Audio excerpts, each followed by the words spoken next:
ठीक है। तो अब हम लोग आज यूनिट 3 का सबसे पहला टॉपिक स्टार्ट करने जा रहे हैं, डैम प्रिवेंशन। ठीक है। Mainly dam prevention. अच्छा, यूनिट 1 और यूनिट 2 में हम लोग जो भी कुछ पढ़े हैं वो सिर्फ मटेरियल के बारे में पढ़े हैं कि कौन सा मटेरियल हम कंस्ट्रक्शन में इस्तेमाल करते हैं। जैसे ब्रिक ब्रिक हो गया, स्टोन हो गया, सीमेंट हो गया, एस्फाल्ट हो गया, बिटुमेन हो गया, टार हो गया। ठीक है। एग्रीगेट हो गया, सैंड हो गया, ये सारा, ग्लास हो गया, प्लास्टिक हो गया, पेंट हो गया, वार्निशेस हो गया, ये सारा चीज जो है वो यूनिट 1 और यूनिट 2 में हम लोग पढ़े। ठीक है। अभी तक हम लोग जो भी पढ़े हैं वो सिर्फ बिल्डिंग मटेरियल, मतलब बिल्डिंग के कंस्ट्रक्शन में कौन कौन सा मटेरियल इस्तेमाल होता है वो सारा चीज अभी तक हम लोग पढ़े हैं। कुछ बेसिक प्रॉपर्टीज भी पढ़े हैं अलग अलग मटेरियल के। तो अभी तक यूनिट 1 और यूनिट 2 में सिर्फ बिल्डिंग मटेरियल हम लोग पढ़े हैं कि एक किसी बिल्डिंग को बनाने के लिए या कोई कंस्ट्रक्शन करने के लिए कौन कौन सा मटेरियल हम लोग इस्तेमाल करते हैं, उसका प्रॉपर्टी क्या होता है, उसका स्पेसिफिकेशन क्या है और किस जगह पे कौन सा प्रॉपर्टी सुटेबल होगा, ये सारा चीज जो है वो हम लोग अभी तक स्टडी किए। यूनिट 3 हम लोग स्टार्ट करने जा रहे हैं। यूनिट 3 जो है वो अब बिल्डिंग कंस्ट्रक्शन के बारे में है। यूनिट 3, 4, 5 जो है वो बिल्डिंग कंस्ट्रक्शन के बारे में है कि बिल्डिंग को कैसे कंस्ट्रक्ट करते हैं, कैसे बनाते हैं। जो भी हम लोग बिल्डिंग मटेरियल पढ़े हैं उसका इस्तेमाल करके हम लोग बिल्डिंग को किस तरीके से बनाते हैं और उसमें क्या क्या हम लोग प्रायोरिटी लेते हैं या किस तरीके से हम लोग बनाते हैं ताकि बिल्डिंग जो है वो हमारे डिजायरेबल और सर्विसिबिलिटी जो है मेंटेन रखें। तो सबसे पहला है डैम प्रिवेंशन। डैम प्रिवेंशन में अगर हम लोग एक बेसिक चीज बात करें इसमें, तो डैम प्रिवेंशन सिर्फ ये होता है कि हम लोग बिल्डिंग में मॉइस्चर कंटेंट को आने से कैसे रोकें। डैम प्रिवेंशन का सिंपल सिंपल सा मतलब ये है कि जब भी हम लोग बिल्डिंग कंस्ट्रक्शन कर लिए, ठीक है, उसके बाद हम ऐसा क्या करें, जब बिल्डिंग मटेरियल हम लोग सेलेक्ट कर लिए और जब बिल्डिंग कंस्ट्रक्शन कर रहे हैं तो कंस्ट्रक्शन के टाइम में हम ऐसा क्या करें कि बिल्डिंग बनने के बाद उसमें मॉइस्चर का कोई रोल ना हो। ठीक है। मॉइस्चर कंटेंट बिल्डिंग में कहीं से आ ना पाए। ठीक है। अगर किसी बिल्डिंग में कंटिन्यूस मॉइस्चर कंटेंट या उमस रहता है, ठीक है, तो वहाँ पे ह्यूमिडिटी ज़्यादा रहती है, उमस ज़्यादा रहता है और वो एक अनहाइजेनिक एनवायरनमेंट क्रिएट करता है जिससे क्या होता है कि अपीयरेंस बेकार होता है, फिर लोगों का हेल्थ इफेक्ट होता है, ये सारा चीज़ होता है। ठीक है। तो हम लोग ये चाहते हैं कि जब बिल्डिंग कंस्ट्रक्ट कर रहे हो तो उसी टाइम हम लोग जो भी प्रिकॉशन, जो भी प्रिवेंशन लेना हो वो ले लें ताकि बिल्डिंग कंस्ट्रक्शन के बाद उसमें डैम्पनेस का कोई रोल ना हो। कहीं से भी वाटर कंटेंट या मॉइस्चर कंटेंट बिल्डिंग के स्ट्रक्चरल मेंबर में कहीं से भी आ ना पाए। ठीक है। तो स्टार्ट करते हैं हम लोग।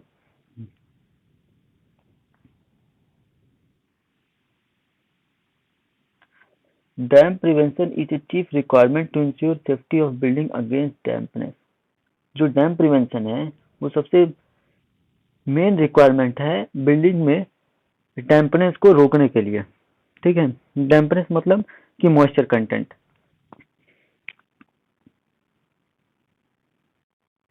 One of the basic requirements in all the building is that structure should be dry as far as possible. Main जो मेन रिक्वायरमेंट है किसी भी बिल्डिंग का वो ये है कि स्ट्रक्चर बनने के बाद ड्राई रहे, जितना लंबा समय तक वो ड्राई हो पाए। ठीक है। उसमें मॉइस्चर कंटेंट कहीं से ना आए, हम लोग कोशिश यही करते हैं। ठीक है। If this is not satisfied, it is likely that building may become inhabited and unsafe from structural point of view. ठीक है।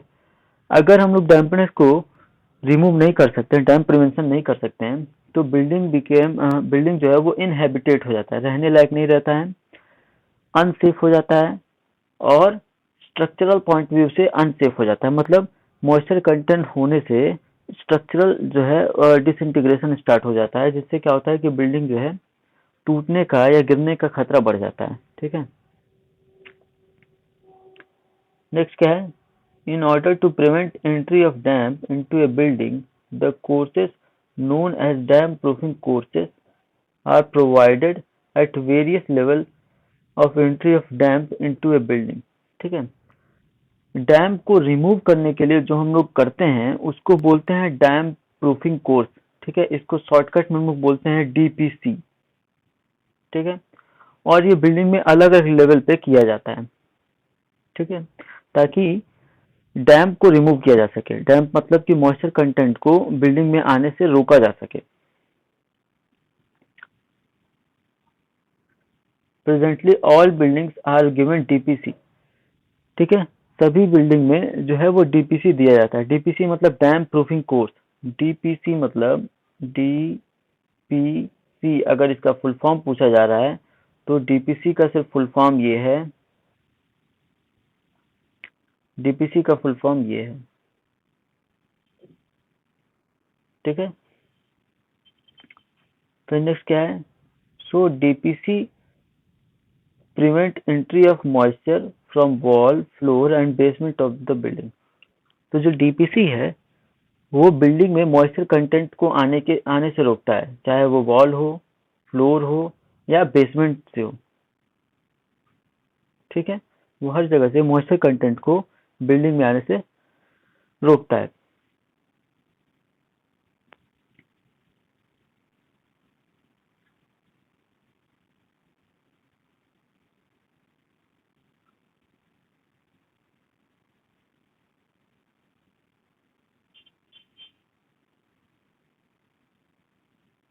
फिर नेक्स्ट क्या है? The treatment given to roof of building for some causes is called water proofing. ठीक है, roof पे अगर हम वाटर को आने से रोकते हैं या मॉइस्चर कंटेंट को रिमूव करते हैं तो इसको हम लोग बोलते हैं वाटर प्रूफिंग। ठीक है, डैम्पनेस का क्या कॉज होता है, किसकी वजह से डैम्पनेस होता है, मॉइस्चर कंटेंट बिल्डिंग में आता है, वो हम लोग देख रहे हैं अब। ठीक है, causes of dampness. Responsible causes are one or more of the following. ठीक है, इनमें से कई हो सकता है। सबसे पहला क्या है? Faulty design of structure. जो स्ट्रक्चर का डिजाइन है वो फॉल्टी डिजाइन हो, मतलब डिजाइन में ही फेलियर हो। ठीक है, दूसरा क्या है? फॉल्टी कंस्ट्रक्शन और पुअर वर्कमैनशिप। जो कंस्ट्रक्शन वर्क चल रहा हो वो गलत तरीके से चल रहा हो या पुअर क्वालिटी जो है वो वर्कमैनशिप का हो। ठीक है, फिर क्या है तीसरा point? Use of poor quality of material in construction. ठीक है, जो क्वालिटी बिल्डिंग मटेरियल का हम लोग यूज कर रहे हैं वो पुअर क्वालिटी का है, जिसकी वजह से डैम्पनेस हो सकता है। ठीक है, तो ये मेन 3 पॉइंट है जिसकी वजह से बिल्डिंग में डैम्पनेस होने का चांस होता है। वो क्या क्या है? पहला है design, faulty design of structure. Structure के डिजाइन में कहीं फॉल्ट हो। दूसरा, फॉल्टी कंस्ट्रक्शन और पुअर वर्कमैनशिप। कंस्ट्रक्शन जो है वो गलत तरीके से हो रहा हो या जो वर्कमैनशिप है वो गलत हो रहा हो। ठीक है, अच्छे क्वालिटी का नहीं हो रहा हो। और उसके बाद अगर अच्छे क्वालिटी का हम लोग प्रोडक्ट नहीं यूज कर रहे हैं, बिल्डिंग मटेरियल नहीं यूज कर रहे हैं, उसकी वजह से भी कंस्ट्रक्शन में प्रॉब्लम आता है। ठीक है, डैम्पनेस का प्रॉब्लम आता है।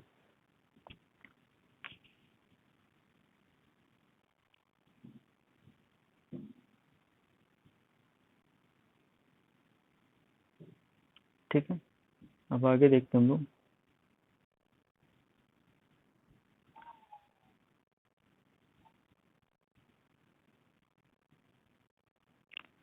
These causes give rise to an easy access to moisture to the building from different points। ठीक है, जिसकी वजह से क्या होता है, इसी सब कारण, इसी कॉजेज की वजह से एक इजी एक्सेस मिल जाता है मॉइस्चर को बिल्डिंग में आने का।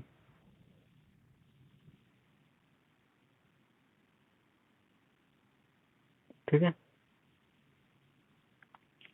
इन्हीं सब के कारण से जो ऊपर कॉजेज पड़े हैं उन्हीं सब के कारण से बिल्डिंग में मॉइस्चर कंटेंट आने का एक इजी एक्सेस मिल जाता है। ठीक है, this causes give rise to easy access to the moisture to the building from different point, अलग अलग पॉइंट से। फिर क्या है? Such as rain penetration through wall, roof and floor. Example में क्या बताया गया है? जैसे बारिश का पेनिट्रेशन होना वॉल के थ्रू, रूफ के थ्रू और फ्लोर के थ्रू। ठीक है, तो इसके बाद क्या है? The moisture entering into the building from foundation and roof travel in different direction further under the effect of capillary action and gravity respectively।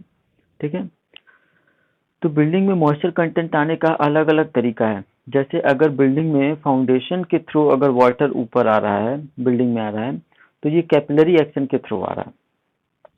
लेकिन अगर रूफ से वाटर जो है वो लीक कर रहा है और बिल्डिंग में आ रहा है, तो वो अगेन मतलब अलोंग द ग्रेविटी जो आ रहा है, वो ग्रेविटी के इफेक्ट से मॉइस्चर कंटेंट जो है वो बिल्डिंग में आ रहा है। ठीक है, the entry of water and its movement in different parts of the building are positively due to one or more causes listed above। ठीक है, तो वाटर का बिल्डिंग में आना और उसका डिफरेंट डिफरेंट पार्ट में ट्रेवल करना, ठीक है, ये अलग अलग वजह से हो सकता है जो कि ऊपर लिस्ट में दिया गया है। ठीक है, और इनके कॉम्बिनेशन की वजह से भी हो सकता है, मतलब कोई एक कॉज भी हो सकता है और एक से ज्यादा कॉज भी हो सकता है बिल्डिंग में मॉइस्चर कंटेंट का आने। ठीक है, फिर नेक्स्ट क्या है, running of moisture from the ground. ठीक है, मॉइस्चर का ग्राउंड से आना। ठीक है, तो इसमें क्या है, द सब सॉइल और ground on which the building is constructed may be made of soil, ठीक है, which easily gives an access to water to create a dampness in the building. ठीक है, सबसे पहला क्या कॉज क्या है कि जिस सॉइल सब सॉइल पे या ग्राउंड पे बिल्डिंग कंस्ट्रक्शन हुआ है, ठीक है, वो सॉइल ही एक इजी एक्सेस प्रोवाइड करा दे बिल्डिंग में डैम्पनेस का। ठीक है, generally the foundation dampness is caused when the building structure are constructed on low lying waterlogged area where a subsoil of clay or peat is commonly found, through which the dampness can easily be rise under capillary action unless the properly treated। ठीक है, जो main cause है, जो general cause है foundation में water का आना, मतलब डैम्पनेस का होना, वो किसकी वजह से है कि अगर जो बिल्डिंग हम कंस्ट्रक्ट कर रहे हैं वो लो लाइंग एरिया में हम बना रहे हैं जहाँ पे वाटर लॉगिंग जो है वो ज़्यादा है या वाटर टेबल जो है वो काफ़ी ऊपर तक है। ठीक है, जिससे क्या होता है कि एक इजी एक्सेस मिल जाता है मॉइस्चर कंटेंट को, मतलब वाटर को बिल्डिंग में आने का। ठीक है, कैपिलरी एक्शन के थ्रू। ठीक है, और अगर हम इसको ट्रीट नहीं करेंगे, अगर इसका ट्रीटमेंट नहीं करेंगे तो ये पूरे बिल्डिंग में डैम्पनेस को बढ़ाता जाएगा। तो हमको क्या करना होता है कि जब भी हम लो लाइंग एरिया में अगर हम बिल्डिंग को कंस्ट्रक्ट कर रहे हैं तो सबसे पहले तो हमको क्या करना होता है कि ये वाटर प्रूफिंग जो है या डैम्पनेस जो है वो इसको ध्यान में रखते हुए हमको अपना कंस्ट्रक्शन कराना है, ताकि मॉइस्चर कंटेंट जो है वो फाउंडेशन से या ग्राउंड से बिल्डिंग में ना आ सके किसी भी मीडियम से। ठीक है, फिर नेक्स्ट क्या है,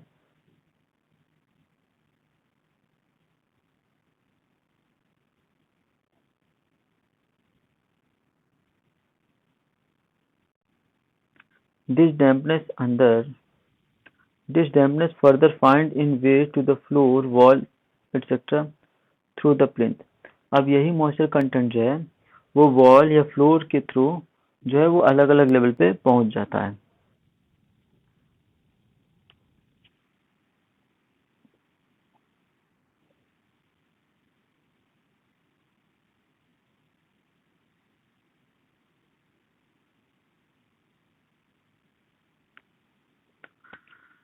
दूसरा पॉइंट क्या है,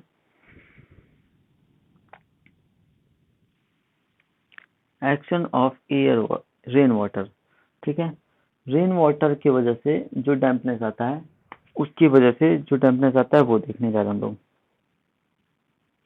Whenever the face of wall are not suitably protected from the exposure to heavy shower of rain, they become the source of dampness in the structure। ठीक है, अगर जो वॉल जो है वो एक्सपोज्ड है हैवी रेन के साइड पे, ठीक है, अगर उसका प्रॉपर ट्रीटमेंट नहीं है, तो वो क्या होता है कि बिल्डिंग में डैम्पनेस का मेन सोर्स हो जाता है। जिसकी वजह से बिल्डिंग में डैम्पनेस होता है।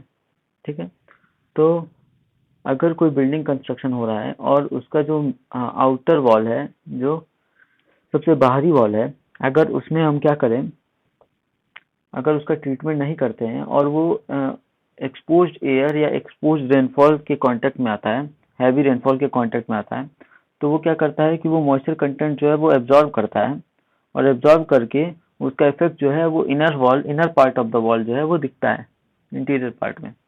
ठीक है, तो हमको क्या करना है कि इस पार्ट को रिमूव करने के लिए तो सबसे बेसिक तरीका ये है कि हमको जो आउटर वॉल है उसकी प्लास्टरिंग कर दें।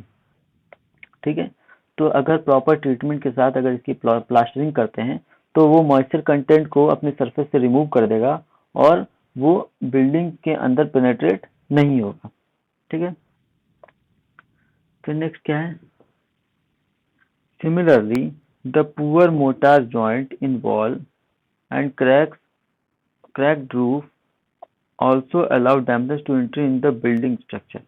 ठीक है, दूसरा क्या है कि जो बिल्डिंग बना रहे हैं, जो मोटार की जॉइंट हो रही है, ठीक है, वॉल में, अगर वो पुअर कंस्ट्रक्शन है या छत पे क्रैक है, तो ये जो है ये भी कॉज है बिल्डिंग में डैम्पनेस का होने का। ठीक है, sometime due to faulty eave eaves work and eave gutters, the rainwater may percolate through the roof covering। ठीक है, कई बार क्या होता है, फॉल्टी कोर्स की वजह से या गटर की वजह से हम क्या करते हैं कि ये जो रेन वाटर है वो परकुलेट करता है रूफ कवरिंग से। ठीक है, फिर नेक्स्ट क्या है,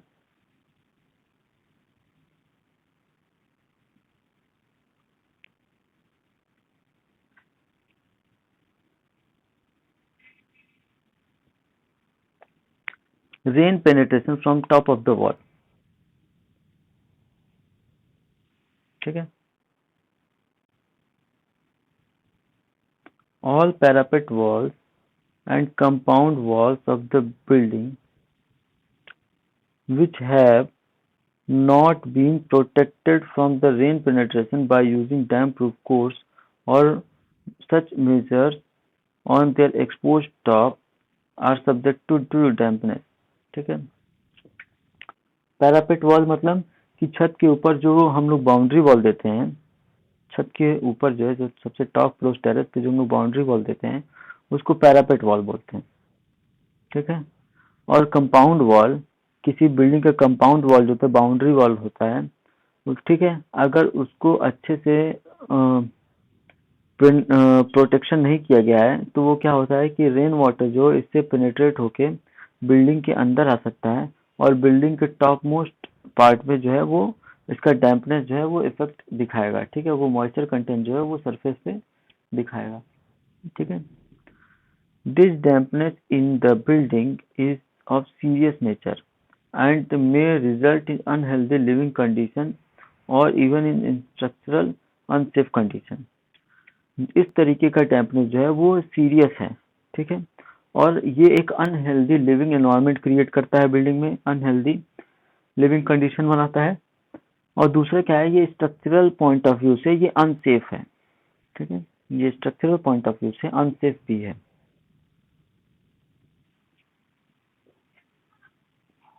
ठीक है,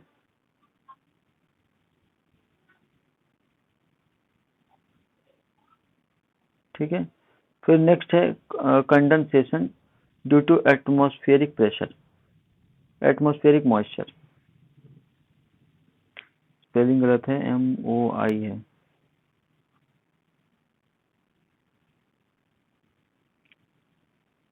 ठीक है,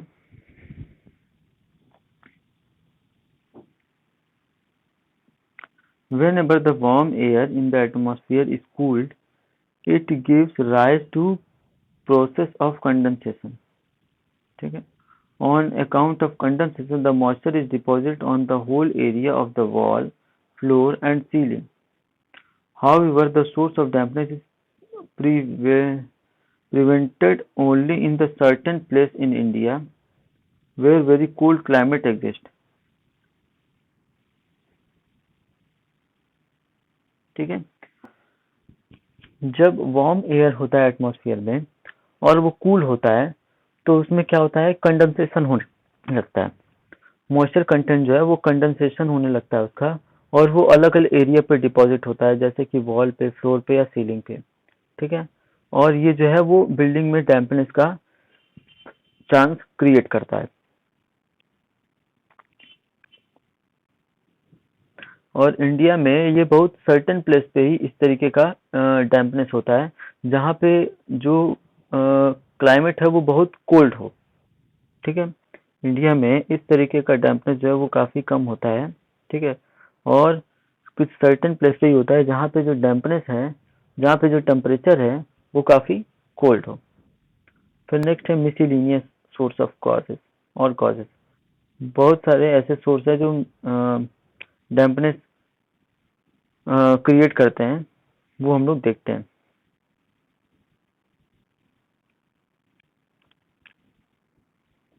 सबसे पहला है पुअर ड्रेनेज ऑफ साइट। ठीक है। वो साइट जो वाटर रिमूव करता है उसका, वो पुअर तरीके से बनाया गया हो, मतलब बहुत बेकार तरीके से बनाया गया हो, वहां से जो है वो डैम्पनेस हो सकता है। The structure if located on low lying site causes waterlogged condition where impervious soil is present underneath the foundation। ठीक है।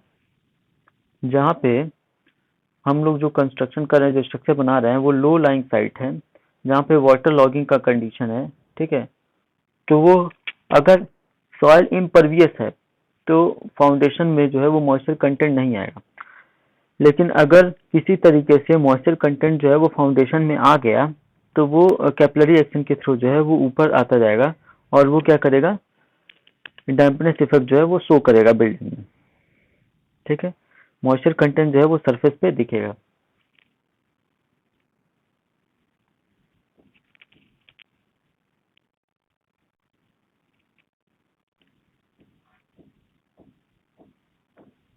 सो सच structure which are not well drained cause dampness in the building through the foundation।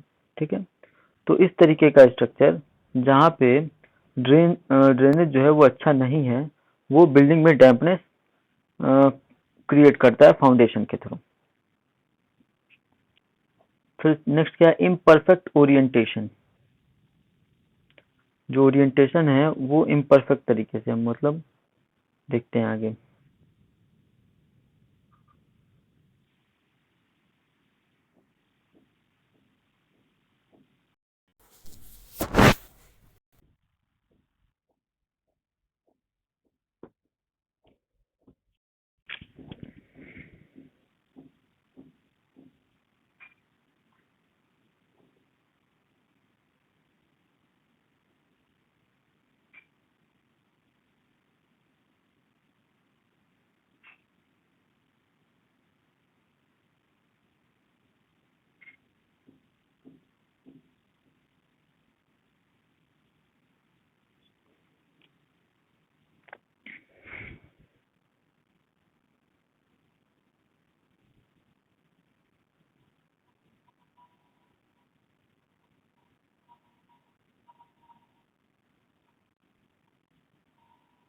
ठीक है। Imperfect orientation, whenever the orientation of the building is not proper or geographical conditions are such that the wall of the building get less of direct sun rays and more of heavy shower of rains, then such wall become prone to dampness। ठीक है। जब building का orientation इस तरीके से किया जाए, ठीक है, कि कोई एक वॉल जो है जिसपे सन रेज जो वो काफी कम पड़े, और जो रेनफॉल जो है वो काफी ज्यादा उस पे पड़े। ठीक है। तो उससे क्या होता है कि बिल्डिंग में डैम्पनेस होने का चांस बढ़ जाता है। ठीक है। उस वॉल पे मॉइस्चर कंटेंट आने का चांस जो है वो बढ़ जाता है। फिर नेक्स्ट है कंस्ट्रक्शनल डैम्पनेस। कंस्ट्रक्शनल डैम्पनेस क्या है, if more water has been introduced during the construction or due to poor workmanship the wall are observe to remain in dampness condition for sufficient time. ठीक है, जब जरूरत से ज्यादा water जो है वो अगर कंस्ट्रक्शन में इस्तेमाल होता है या पुअर वर्कमैनशिप होता है तो वो क्या होता है कि वाटर कंटेंट जो है वो वॉल में काफी लंबे समय तक रह जाता है, जो डैम्पनेस क्रिएट करता है, कॉज करता है, जो मॉइस्चर कंटेंट जो है जो कॉज करता है।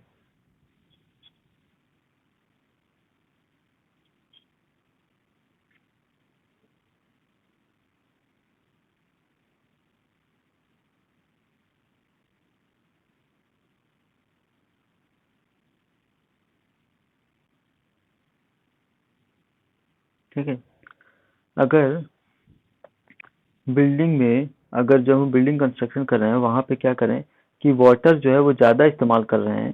ठीक है, बिल्डिंग कंस्ट्रक्शन में वाटर जो है वो ज़्यादा इस्तेमाल कर रहे हैं और या फिर पुअर वर्कमैनशिप। ठीक है, जो वर्क है वो बहुत पुअर तरीके से किया जा रहा है, जिसकी वजह से क्या होगा कि वॉल में जो है वो वॉल जो वॉल कंस्ट्रक्ट किया गया है उसमें मॉइस्चर कंटेंट जो है वो काफ़ी लंबे समय तक रह जाएगा और जो है डैम्पनेस जो है वो क्रिएट कर सकता है, बिल्डिंग में जो डैम्पनेस है वो क्रिएट कर सकता है।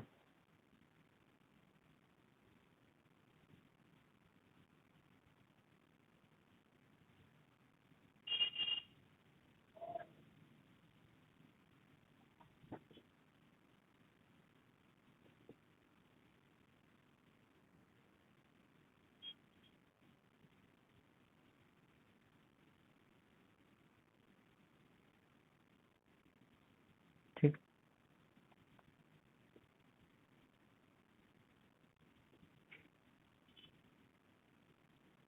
फिर नेक्स्ट क्या कॉज क्या है? Dampness due to defective construction. Construction में जो डिफेक्ट होता है इसकी वजह से भी डैम्पनेस होता है। वो क्या है? Dampness in the building is also caused due to poor workmanship और method of construction with inadequate roof slope, defective in rainwater pipe connection, defective joint in the roof, improper connection of the wall, etc. ठीक है, जो construction defect है इसकी वजह से भी building में जो है वो डैम्पनेस आता है। जैसे कि अगर या तो पुअर वर्कमैनशिप है, जो लेबर या मिस्त्री हैं वो अच्छे से काम नहीं कर रहे हैं, उनको ज़्यादा जानकारी नहीं है, पहला चीज़। दूसरा, जो स्लोप है, जो छत का स्लोप है वो इम्प्रॉपर तरीके से, इनएडिक्वेट तरीके से दिया जाए। जहाँ पाइपलाइन बिछा हुआ है अगर स्लोप उधर नहीं रहेगा, उसके दूसरे साइड रहेगा तो मॉइस्चर जो है, जो रेनफॉल जो है वो पूरी तरीके से सरफेस से रिमूव नहीं हो पाएगा, जो डैम्पनेस क्रिएट कर सकता है। ठीक है, फिर इसके बाद defective rain water pipe connection. जो रेन वाटर पाइप कनेक्शन है उसका कनेक्शन अच्छा नहीं किया गया है, जिसकी वजह से डैम्पनेस हो सकता है। ठीक है, फिर जो रूफ का जॉइंट्स हैं वो भी प्रॉपर नहीं किया गया है वॉल के साथ। ठीक है, जो रूफ का जॉइंट है वो भी प्रॉपर नहीं किया गया है रूफ के साथ, जिसकी वजह से क्या होगा कि बिल्डिंग में डैम्पनेस होने का चांस बढ़ जाता है।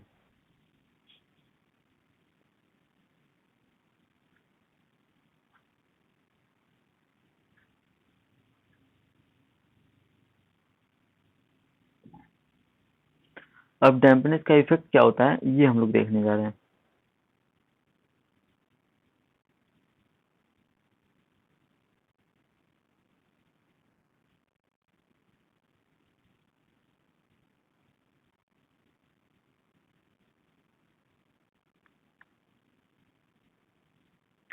बिल्डिंग में डैम्पनेस का क्या क्या इफेक्ट होता है ये हम लोग देखने जा रहे हैं।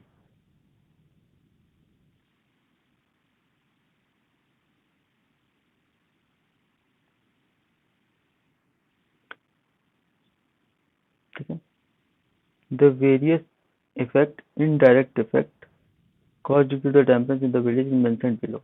कौन कौन से हैं?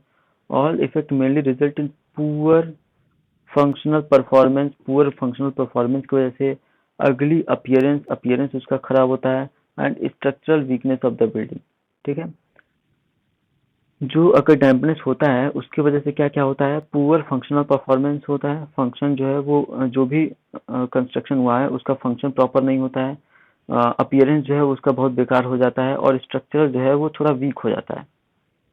ठीक है, तो अब आगे देखते हैं क्या क्या है इसमें। A damp building create unhealthy living and working condition of the occupant.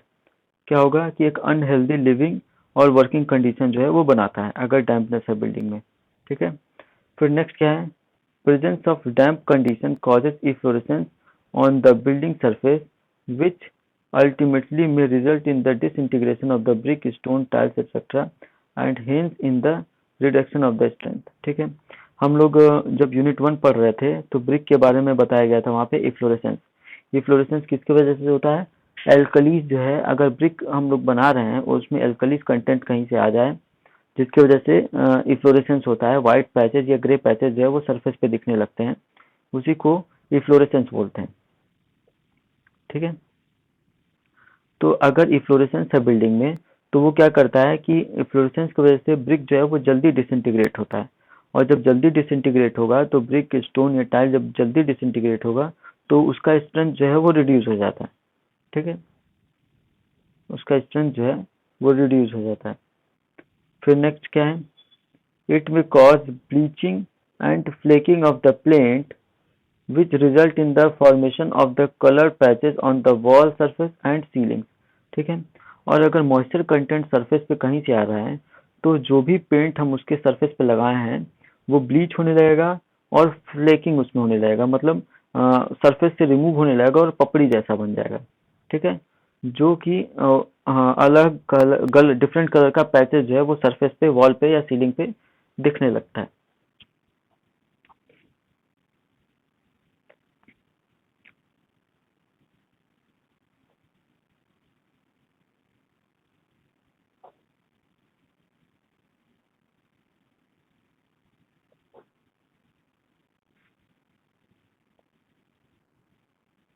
ठीक है, it may result in the corrosion of metal which is used in the construction of the building। अगर बिल्डिंग में अगर हम लोग मेटल यूज किए हैं तो उसका कोरोजन भी होने लगता है इसी डैम्पनेस की वजह से। ठीक है, the material used as floor covering such as tiles and damaged because they lose their addition with the floor base. ठीक है, और जो फ्लोर पे हम लोग टाइल्स या मार्बल यूज करते हैं वो भी डैमेज हो जाता है। क्यों, क्योंकि जो एडिशन है बेस और टाइल्स के का वो कमजोर होने लगता है इसी डैम्पनेस की वजह से। ठीक है, timber when it is when timber when in contact with damp condition get deteriorated due to the effect of wrapping, buckling and rolling of the timber। ठीक है, अगर टिम्बर में किसी तरीके से या लकड़ी में या वुड में कहीं किसी तरीके से डैम्पनेस होने लगता है तो उसका डिटोरिएशन होने लगता है। कैसे, उसमें रैपिंग होने लगेगी, वो मुड़ने लगेगा, बकलिंग होने लगेगी, टेढ़ा मेढ़ा होने लगेगा और रोल हो जाएगा, जैसे पेपर को रोल करते हैं वैसे रोलिंग होने लगेगा। फिर नेक्स्ट क्या है,